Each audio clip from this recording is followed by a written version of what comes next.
বাজার শত্রু কিন্তু মিঠা মিঠা কথা বলে, কিন্তু শত্রুও কিন্তু মিঠা মিঠা কথা বলার মাধ্যমে তোমাকে কিন্তু ধ্বংস করবে। চোর দেখবা তোমার সঙ্গে ব্যবহার এত সুন্দর, আসলে এই ব্যবহার সুন্দরের মাধ্যমে তোমাকে শেষ করবে। ঠিক নফস আম্মারাই এমন শত্রু বাজান তোমার সঙ্গে খুব সম্পর্ক তৈরি করবে, কিন্তু এক পর্যায়ে তোমাকে ধ্বংস করে জাহান্নামে ফেলাইয়া দেবে।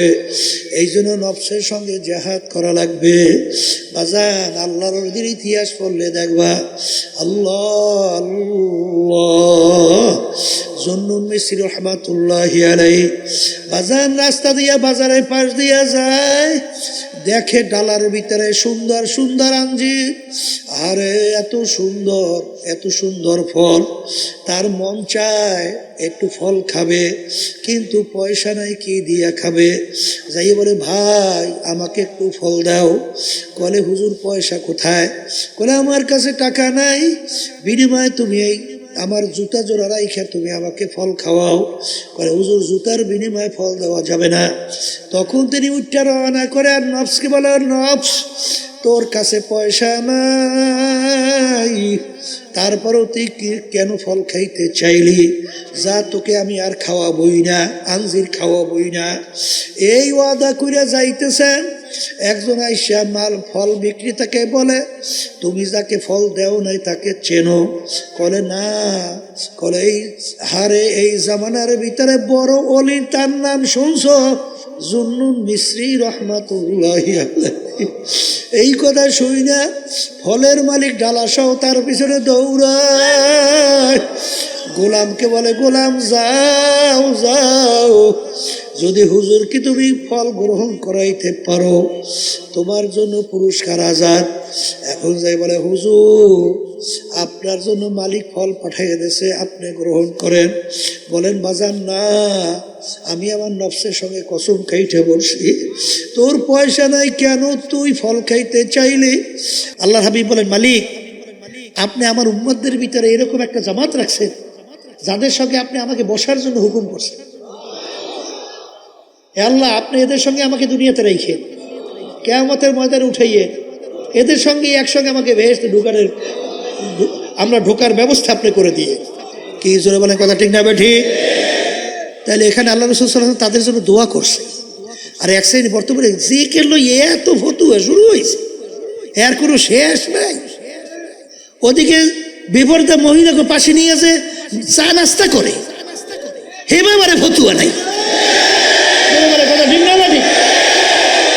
এই পরে প্রচলিত গণতন্ত্র যা যাই না শুই না বুঝা মানলে তার ঈমান থাকবে না, সে ব্যাপারে খবর নাই।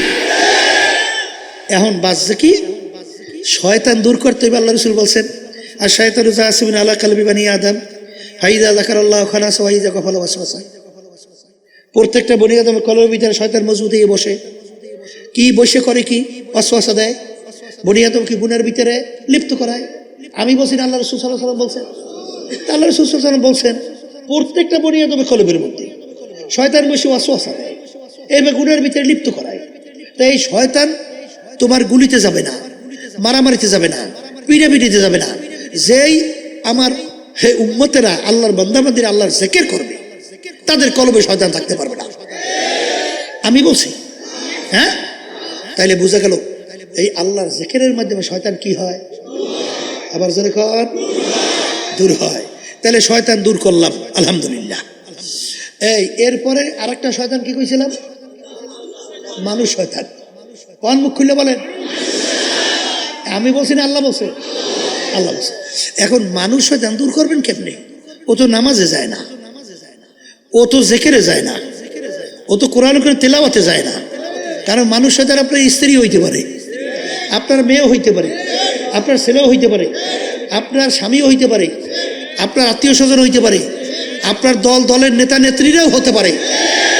এক কথায় মানুষ শয়তান বুঝবেন কেমনে? এক কথায় মুখস্থ রেখেন, যে আপনাকে গুনার ব্যাপারে উদ্বুদ্ধ করে। বলেন, যে আপনাকে গুনার ব্যাপারে উদ্বুদ্ধ করে, সে যে হোক সেই মানুষ শয়তান। কথা ঠিক না ঠিক? এই অনেকে মনে করেন আমার ছেলে, আমার মেয়ে, আমার অমুক, আমার দল, আমার নেতা নেত্রী কিন্তু ভালো করে জানিয়ে রাখা লাগবে, ওই নূহ আলাইহিস সালাম তার ছেলে কেনান ছিল কাফের, কিন্তু যখন পানিতে ডুবাইয়ে ফেলায় তখন কিন্তু নূহ আলাইহিস সালাম বলছিলেন, মালিক আপনি তো বলছেন আপনি আমার আহালকে ধ্বংস করবেন না, কিন্তু আল্লাহ কি বলছিলেন, ও নুহু লাইসা মিন আহলি, কেনান তোমার সন্তান হতে পারে কিন্তু তোমার আহাল না। আল্লাহ রাব্বুল আলামিন আপনাকে আমাকে হুকুম করছেন, সাদিকিন বান্দাদের সঙ্গী হও। কিসের সঙ্গী হও? জোরে কর। এখন শয়তান এবং মানুষ শয়তান, আলহামদুলিল্লাহ তার থেকে বাঁচার জন্য চেষ্টা করতেছি, ঠিক না? আর একটা শত্রু বলছিলাম নফসে আম্মারা, কথা ঠিক না? ঠিক। এই নফসে আম্মারা থেকে বাঁচার জন্য জিহাদ করা লাগবে। কোন মুখ খুলে বলেন, কি করা লাগবে? জিহাদ ছাড়া কিন্তু নফসে আম্মারার ধোঁকা থেকে বাঁচতে পারবেন না। কারণ আল্লাহ রাসূল সাল্লাল্লাহু আলাইহি ওয়াসাল্লাম বলছেন, একই তো সব হাদিসের কথা আল্লাহর হাবিব বলছেন, সেটি শুনাইতে আছে। যদি গুনার থেকে বাঁচতে চান আর পূর্ণ দিনের ভিতরে ঢুকে আমল করতে চান, এই কাজগুলো করা লাগবে। জোরে বলে কথা ঠিক কি না? আল্লাহ রাসূল সাল্লাল্লাহু আলাইহি ওয়াসাল্লাম কি বলছেন? হ্যাঁ, কোনটা বলছিলাম? জিহাদ। রজানা মিন জিহাদিল আসগরি ইলা জিহাদিল আকবার। হে আমার সাহাবারা, ছোট যুদ্ধের থেকে বড় যুদ্ধের দিকে রওনা করলাম। সাহাবায়ে কেরাম বলেন, আল্লাহ রাসূল সাল্লাল্লাহু আলাইহি ওয়াসাল্লাম এর চেয়ে বড় যুদ্ধ কোনটা? আল্লাহর হাবিব বলছিলেন, নফসের সঙ্গে জিহাদ করা এর চেয়ে বড় যুদ্ধ। তাহলে নফসের সঙ্গে জিহাদ করা লাগবে। গুনার দিকে মন উদ্বুদ্ধ হয়, তখন জিহাদ করতে হবে। আল্লাহ বেজার, জাহান্নামের আগুন, আযাব ও গজব করা যাবে না, ফিরে গেলাম। যখনই আপনি ফিরবেন তখনই আপনাদের ব্যাপারে আল্লাহ রাব্বুল আলামিন বেশারাত, অর্থাৎ আপনার কি দিয়েছেন? সুসংবাদ। কি সুসংবাদ? ওয়ানাহান নাফসা আনিল হাওয়া ফা ইন্নাল জান্নাতা হিয়াল মাওয়া। যেই আমার বান্দা বান্দি নিজের নফসকে গুনার থেকে ফিরায় রাখতে পারবে, আমি তার জন্য ঘোষণা করলাম বেহেশত। সবাই বলি সুবহানাল্লাহ। এই আল্লাহর বান্দারা, পর্দা আলে মা বোনেরা, জিহাদ করা লাগবে। জিহাদ ছাড়া কোনোদিন তুমি নফসের আক্রমণ থেকে বাঁচতে পারবা না। কথা ঠিক না? ঠিক। ওই আমার আব্বাজান রহমাতুল্লাহি আলাইহি একটা ঘটনা অনেক সময় শুনাইতেন। ওই আল্লাহর বান্দা ফজরের পরে মাওলার হুকুম পালন করার জন্য, জিকির করার জন্য যখন বসলেন, রাত্রে খানা খায় নাই, ওদিকে পেটও বড় ক্ষুধা, ওদিকে গরম রুটিওয়ালা লুটি নিয়ে যায় আর জোরে জোরে বলে, গরম রুটি, গরম রুটি। নফস বলতেছে, তোমার পেটে বড় ক্ষুধা, তুমি আগে রুটি খাও, তারপর তুমি আমার মালিকের জিকির করো। কিন্তু আল্লাহর বান্দা বলতেছেন, এ নফস, আমি আগে আমার মালিকের জিকির করব, তারপরে আমি খানা খাবো। কিন্তু এক পর্যায়ে নফসের সঙ্গে পাইরা ওঠে না, ওদিকে পেটেও বড় ক্ষুধা। এক পর্যায়ে জজবা সহকারে বলে, তু মেরা খুদা নেহি মাই তেরা বন্দা নেহি। যে হে নফস, তুই তো আমার খোদা না, তোর কথা আমার মানাই লাগবে। আর আমি তো তোর বান্দাও না যে আমি তোর কথা মানবো। তু মেরা খোদা নেহি মাই তেরা বান্দা নেহি। এমন ভাবে জোরে জোরে বলা শুরু করলো, এলাকার কিছু লোকজন আইসা তার উপরে আক্রমণ করে। ও তো কাফের হয়ে গেছে, আল্লাহ কি মানে না, নাউজুবিল্লাহ। বাজান বিজ্ঞ আলেমরা দিনদার, তারা আইসা দেখে লোকটাকে তো মনে হয় দিনদার, তাইলে ব্যাপার কি, এই কথা কেন বললো? তখন বলে, ভাই আপনি এই কথা কেন বললেন? তখন বলে, হুজুর আমি রাত্রে খানা খাই নাই, পেটও বড় ক্ষুধা। আমি আল্লাহর হুকুম পালন করার জন্য হজরের পরে আমি মাওলার জিকিরের জন্য যখন বসছি, তখন নফস বলতেছে, গরম রুটিওয়ালা যায়, রুটি খাও, তারপর তুমি জিকির করো।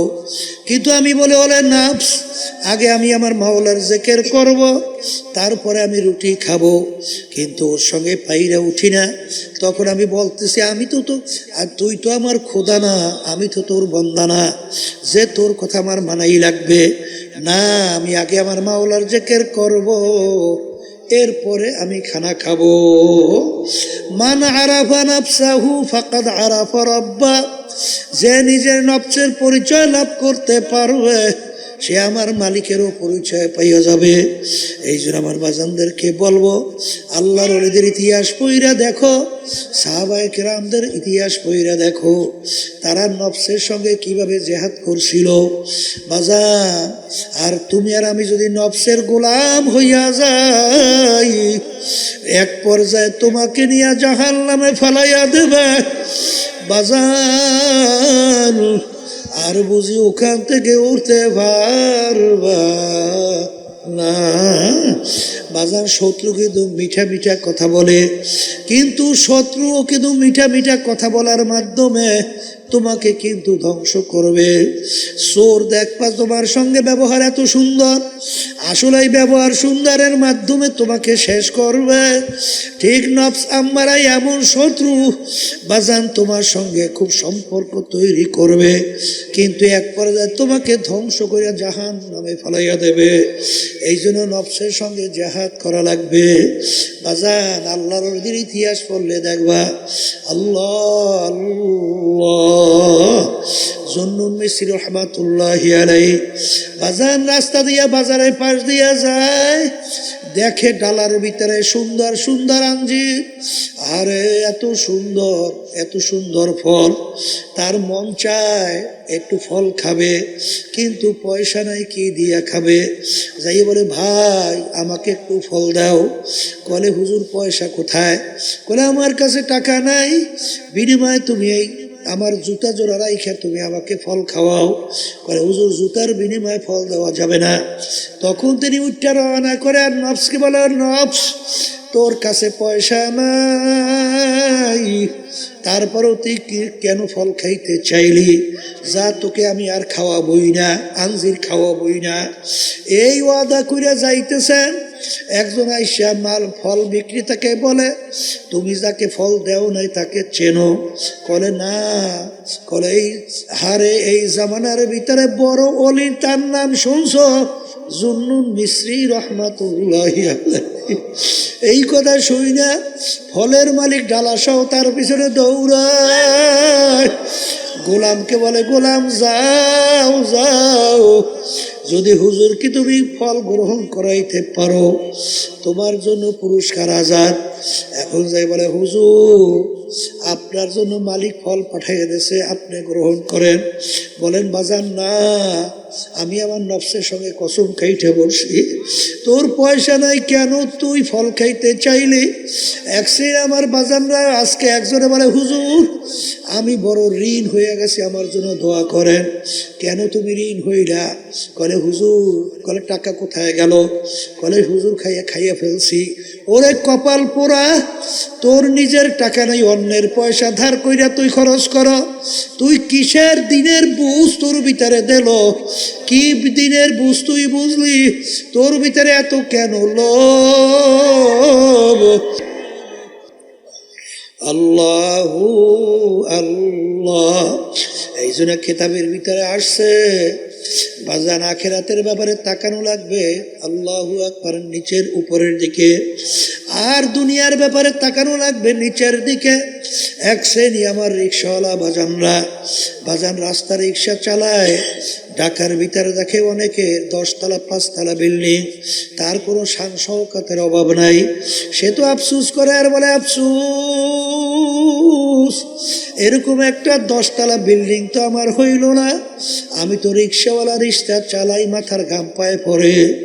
আরে এই আফসোসের মাধ্যমে তোমার 5 তলা বিল্ডিং কিন্তু হবে না, কিন্তু বরঞ্চ তোমার অন্তরে কষ্ট লাগতে থাকবে। কথা ঠিক না বে ঠিক?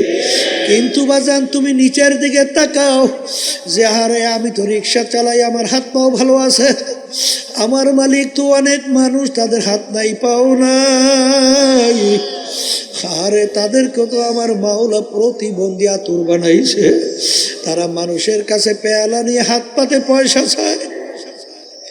আমার মালিক তো ইচ্ছা করলে আমাকেও তো এরকম হাত পাও ছাড়া মানুষ বানাইতে পারতো।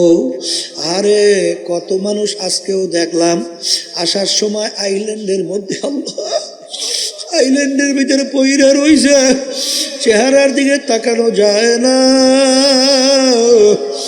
ওর কোথায় বাড়ি কোথায় ঘর, কিন্তু আমার মালিক তো আমাকে একটু মাথা গোজার ঠাই দান করছে। আরে শুকরিয়া আদায় করো, দেখো তো ঠান্ডা হইয়া যাবে। আরে বাজান, দুনিয়ার দিক থেকে তাকানো লাগবে নিচের দিকে, আখেরাতের ব্যাপারে তাকানো লাগবে উপরের দিকে। আরে এক শ্রেণী আমার যুবক বাবারা, এক শ্রেণী পর্দার আড়ালের মা বোনেরা, বাজান এক শ্রেণী উঠতি বয়সের আমার মেয়েরা, তারা সুন্দর মতো পর্দা অনুযায়ী চলে, 5 ওয়াক্ত নামাজ ছাড়ে না, আরে কোরআনুল কারীম তেলাওয়াত করে, আল্লাহর ওলিদের কিতাব পড়াশোনা করে, মালিকের সঙ্গে বৈশাখ জেকের 2 বেলা করে। আরে এখন আমার মেয়েরা, তোমার মনকে বুঝাও রে মন, যদি আমার ওই বোন আল্লাহর হুকুম নবীর তরিক অনুযায়ী চলতে পারে, আমি কেন পারবো না? আরে অমুকে 5 ওয়াক্ত নামাজ ছাড়ে না, আর আমি কোন জিনিস আমাকে বাধা দিল, আমি কেন পড়তে পারবো না? এইভাবে মনটাকে তৈরি কইরা তুমি জিহাদ করো, আরে তুমি হিম্মত বুলন্দ করো, দেখবা একটা সময় এমন আসবে বাজান, বোরকা পরার ভিতরে এমন মজা মাওলায় রাখবে, আরে নামাজের ভিতরে এমন মজা আমার মাওলা লাগাইয়া দেবে, মাওলার জিকিরের ভিতরে এমন মজা তোমাকে লাগাইয়া দেবে, দেখো অন্য জিনিসের ভিতরে মজা পাবা না। হে আমার যুবক বাবারা, আরে তুমি ঠিক মতো দাঁড়িয়ে রাখতে পারো না, তুমি সুন্নাত তরিকায় চলতে পারো না, তুমি আর এক যুবকের দিকে তাকাইয়া দেখো, আরে ও যদি এরকম ভাবে 5 ওয়াক্ত নামাজ পড়তে পারে, ঠিক মতো যদি রোজা রাখতে পারে, ঠিক মতো যদি সুন্নাত তরিকায় চলতে পারে, আমি কেন পারবো না? এইভাবে নিয়াত কইরা যদি তুমি চলো, আমার মালিক তো তোমার আমার দিকে তাকাইয়া আছে। আমার মালিক বলে, মান আতানি আমশি আতাইতু হারওয়ালা, বান্দা বান্দি আমাকে পাওয়ার জন্য তুই হাইটা রওনা করো, আমার রহমত দৌড় দিয়া যাইয়া তোকে আমার রহমতের কোলের ভিতরে জায়গা দিয়া দেব। তুমি নিয়াত কইরা পথ চলা শুরু করো, দেখবা আমার মালিক সব ব্যবস্থা তোমার আমার জন্য কইরা দেবে। এ কবরের যাত্রীরা, পর্দার আড়ালের মা বোনেরা, মুসলমান হইয়া কবরে যাওয়া লাগবে, কারণ মুসলমান না হইয়া মরতে আল্লাহ নিষেধ করছেন। যত কষ্ট হোক না কেন বাজান, আল্লাহর হুকুম নবীর তরিক অনুযায়ী চলাই লাগবে। কিন্তু আমরা যারা পারি না বাজান, আসলে চেষ্টাও করি না, এর জন্য পারিও না। ছাত্র যদি বাজান ক্লাসে ফেল কইরা বসে, আবার চেষ্টা করলে দেখবা আবার পারার আশা করতে পারে। ব্যবসায় যদি একবার ব্যবসায় ফেল করে, আবার কিন্তু চেষ্টা করলে ব্যবসায় ভালো লাভবানের আশা করতে পারে। বাজারে এমন কোনো কাজ নাই চেষ্টা করার পরে ফেল করে, তুমি কেন পারবা না? নিয়াত কইরা তুমি চলো, দেখবা আমার মালিক এমন সহজ কইরা দেবে, তুমি দিশাও করতে পারবা না। দেখবা হুশ থাকতে, জীবন থাকতে তুমি নামাজ ছাড়তে পারবো না। তখন নামাজের সময় হইলে তুমি পাগল হইয়া যাবা, কে বেজার হবে কে খুশি হবে এই খবরই তোমার থাকবে না। ঠিক মতো আল্লাহর হুকুম পালন করতে পারবা। এই জন্য আমার ভাইদেরকে বলবো, পর্দা আলে মা বোনদেরকে বলবো, বাজান এই তরিকার যে 5 ঔষধ শোনো, এই ঔষধের মূল উদ্দেশ্য ইমানকে মজবুত করা, নেক আমল বাড়ানো। বাজান সব শেষ হইয়া যাবে, আজকে চক্ষু খোলা দুনিয়ায়। আজকে আমি পরিচয় দেয় আমি পীর, কেউ পরিচয় দেয় আমি মুফতি, আমি মুহাদ্দিস, আমি সুন্দরী, আমি অমুক অমুক তমুক সমুক, আরে আমি অমুক 5টা বাড়ির মালিক, আমি সভাপতি, আমি সেক্রেটারি, আমি মেম্বার, আমি চেয়ারম্যান, আমি এমপি মিনিস্টার, আমি বড় অফিসার, আমি অমুক বংশের, আমি অমুক ডক্টর, আমি অমুক পণ্ডিত। এ কবরের যাত্রীরা, এই পরিচয় কয়দিন চলবে? আজরাইলের হাতে অ্যারেস্ট হওয়ার আগ পর্যন্ত আল্লাহু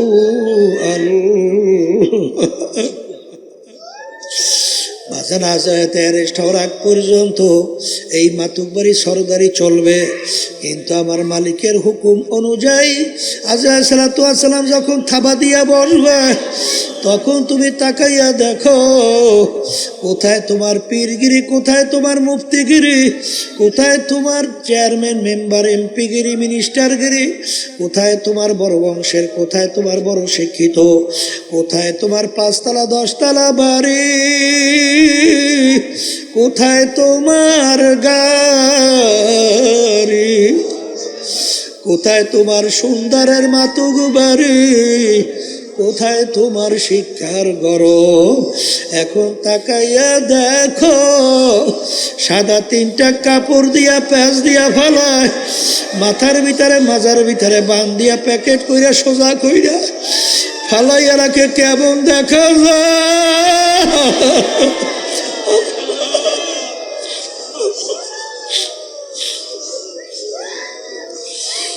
আল্লাহু আল্লাহ। এখন তাকাইয়া দেখো, এখন তাকাইয়া দেখো একটা মশাও তোমাকে ভয় পায় না। আরে আমার দাদাজান রহমাতুল্লাহি আলাই তার কথা শুনছিলাম। হে ব্যারিস্টার, হে ডিসি, হে কালেক্টর, হে মেম্বার, হে চেয়ারম্যান, হে এমপি, হে মিনিস্টার, আরে তোমাদেরকে একটা কথা জিজ্ঞাসা করি, আজকে তোমাদের বন্দুক নিয়ে পাহারা দেয়, আজকে তোমাদের কত ক্ষমতা, তোমাদেরকে আর দেখলে স্যালুট দেয়, বিভিন্ন তোমাদেরকে সম্মান করে। হে কালেক্টর, হে ডিসি, এমপি, মিনিস্টার, যদি তোমাদেরকে বন্দুক নিয়ে পাহারা দেয়, তোমাদেরকে স্যালুট দেয়, তোমাদেরকে জিজ্ঞাসা করি, তোমাদের কি ছোট একটা মশায় কি ভয় করে নাকি? করে না হুজুর, আমাদের কোন মশায় ভয় করে না। এ কালেক্টর, হে জমিদার, হে হারে ধনী, হে টাকার মালিক, ক্ষমতার মালিক, আজকে সাধারণ দুনিয়া একটা মশায় তোমাকে ভয় করে না।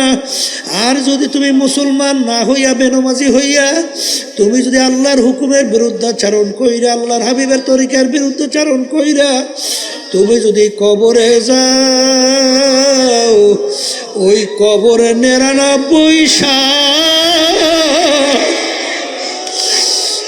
ওই কবরে 99 সাপ তোমাকে ভয় করবে। এরকম গ্যারান্টি তোমার কাছে কি আছে? এ কালেক্টর, সোজা হইয়া কবরে যাও, ওই কবরে কিন্তু বন্দুক নাই, পাহারাদারও নাই, কেউ নাই, ওই সাপে কিন্তু তোমাকে ভয় করবে। এ দুনিয়াদার পাগল আমার বাবারা, এ পর্দার আড়ালের মা বোনেরা, একটু মাঝে মাঝে চিন্তা করো, এরপর কবরে রওনা করো। এ দুনিয়াদার পাগল আমার বাবারা, হে পর্দার আড়ালের মা বোনেরা, যদি মুসলমান না হইয়া যদি মৌতের বিছানায় পেটখানা বাসাও, এখন তাকাইয়া দেখো আছে ডাক্তার কবিরাজ আসে তোমাকে চিকিৎসার জন্যে, স্যালাইন ঢুকা ইনজেকশন পুশ করে, কিন্তু যত চেষ্টা করুক না কেন তোমাকে কিন্তু রাখতে পারবে না। ওদিকে মাওলার হুকুম অনুযায়ী আজরাইল সালাতু ওয়াস সালাম হাজির হইয়া যাবে।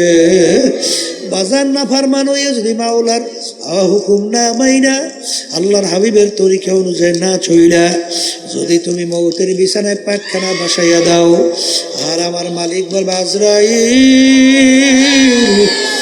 বড় শখ কইরা বান্দা বান্দি বানাইছি, ওদের জন্য আমি এমন মেহমানখানা বানাইলাম, যেই মেহমানখানার নাম হলো বেহেশত, যেই বেহেশতের ভিতরে আমি ওদেরকে সাজাইয়া পরাইয়া দেব।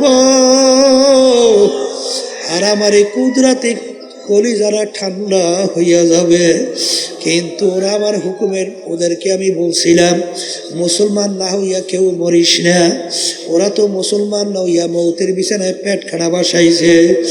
এ আজরাইল, আরে ওকে জাহান্নাম না দেখাইয়া মৌত করিও না। এ আল্লাহর বান্দারা শোনো, এ পর্দা আলে মা বোনেরা শুনে রাখো, আজরাইল সালাতু আসসালাম আসবে, তার মাথা আসমানে, পাও তার জমিনে। এক হাত মাশরিকে এক হাত মাগরিবে, দুনিয়া জোড়া তার শরীর।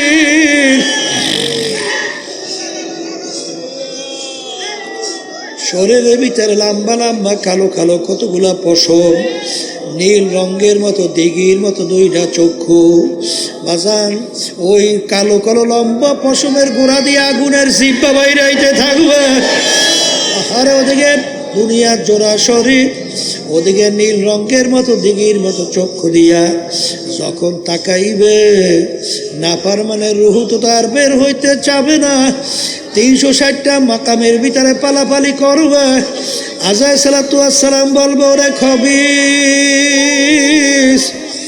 আহারে আজীবন হারে দুনিয়ার ভিতরে স্বাধীনতা পাইয়া, আহারে আল্লাহ আল্লাহ, আমার মালিকের সমস্ত নেয়ামত ভোগ কইরা, আমার মাওলার দেওয়া নেয়ামত চক্ষু দিয়া দেখছো, আমার মালিকের দেওয়া নেয়ামত জবান দিয়া কথা বলছো, আমার মালিকের দেওয়া নেয়ামত ব্রেন দিয়া পড়াশোনা করছো, আমার মালিকের দেওয়া নেয়ামত ব্রেন দিয়া ব্যবসা বাণিজ্য করছো, আমার মালিকের দেওয়া নেয়ামত ব্যবসা বাণিজ্য করিয়া সম্পদ গুছাইছো, টাকা পয়সা গুছাইয়া বড় লোক হইছো, অমুক হইছো তমুক হইছো।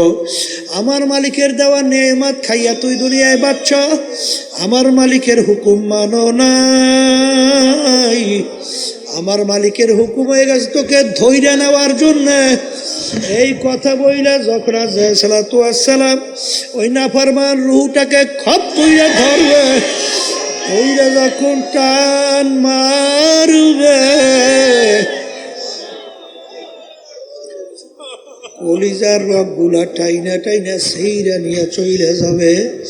এখন আমার বাজানদেরকে বলবো, এখন তাকাইয়া দেখো, নাফরমান দেখবে জাহান্নামের দরজাগুলা টাস টাস কইরা খুইলা গেছে, জাহান্নামের আগুন ধাউ ধাউ কইরা জ্বলতেছে, জাহান্নামের সাপ বিচ্ছুগুলা ঘোরাইয়া ঘোরাইয়া নাফরমানের দিকে তাকাইয়া আছে।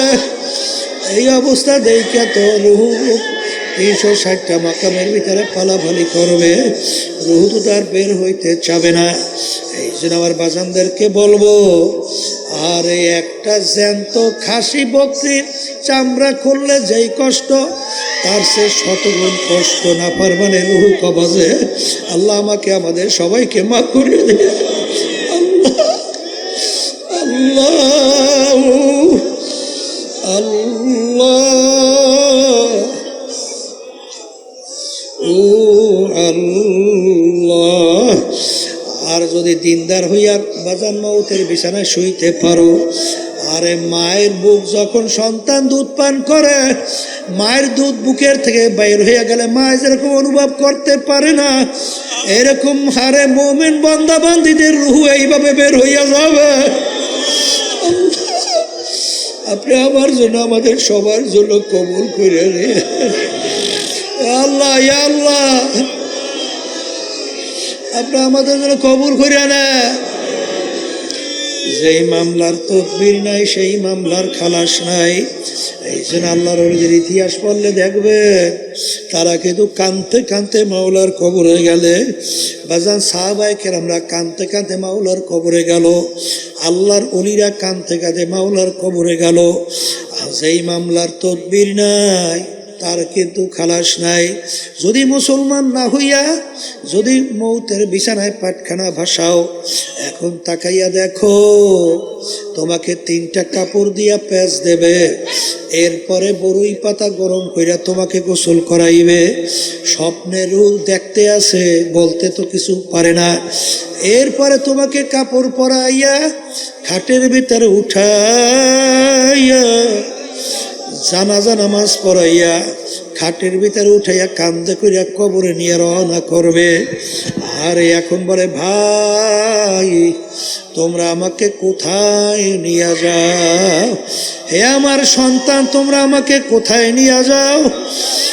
আরে কবরের পাশে যখন নিয়ে রাখবে, দেখে কবরের ভিতরে সাপগুলা হা করে তাকাইয়া রইছে। আরে দেখে কেউ আমার কথা শোনে না, গুরুত্বও দেয় না।